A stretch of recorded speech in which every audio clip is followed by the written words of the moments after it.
Hello everyone, and welcome back to another Movie Nights movie review. Today we're going to be talking about Mean Girls. This is the musical movie remake based on the musical stage remake of the movie from 2004, which is based on a book.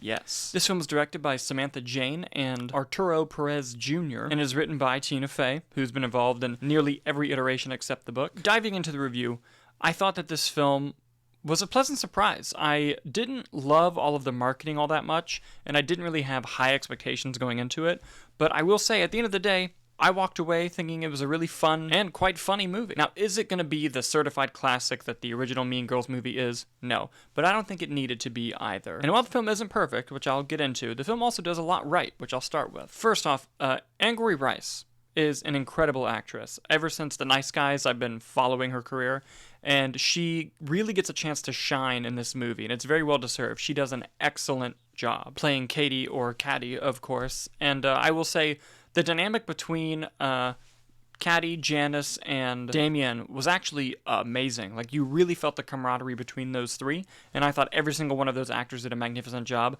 Renee Rapp also does an amazing job as Regina George. I know she had played her for a brief run on the musical on stage. And the film being a musical is both its biggest asset and its biggest weakness. And what I mean by that is this. There are a lot of interesting side characters in the movie, and it's a world that a lot of people are familiar with the story being told several times over. And since it's a musical and you spend a lot of time on those numbers, a lot of the side characters get a bit shafted because you have to spend the time on those musical numbers. But it being a musical also helps because the tone and vibe of the 2004 film is so wholly unique to that movie.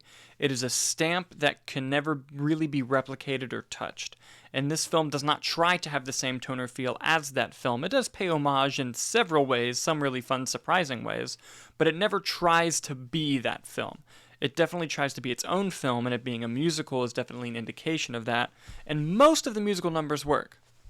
Most. Apex Predator, the song that's also in the musical, the sequence for this in the movie was, I'll just say, it was terrible. The song is great. The sequence in the movie with the song is abysmal. There was another sequence that I didn't particularly like. I'm forgetting which song it's attached to, but every other song and performance and sequence in the film I enjoyed, but there were a couple where I was just like, oh wow, not this one. And it is pretty much just a standard retelling of that story that you've seen before, but it's unique enough in its own right that I can honestly see this movie being part of a double feature that people will do. Like, I can see people throwing watch parties where they watch 2004 Mean Girls and 2024 Mean Girls back to back in the same night and everyone enjoying it. They are both fun enough and unique enough from each other to where that can work. And while there may be a couple sequences that don't work in the film, the film never feels stale. And at the beginning of the review, I mentioned that the film was funny. There are some jokes in this movie that are belly laughter. Like, not just me, but everyone who was at the screening. Inevitably, people are going to compare this movie to the 2004 one and maybe try to disparage some things about it or praise some things about it. I think there are a couple things that the film does better than the Mean Girls from 2004, but overall I think the 2004 one is a much better film. But comparison is the thief of joy. Don't let it being compared to something that was already a certified classic prevent you from seeing it, because it is its own movie. The only other negative that I'll give it is this movie was originally going to be a Paramount Plus streaming movie, and there are a couple instances where you can tell, particularly in the sets. But other than that, the cast was great, the songs were great, most of the sequences were great, it was incredibly funny, it was incredibly moving, as the 2004 one was also. They obviously keep the same story as before, but it does feel like the story was told today rather than 20 years ago.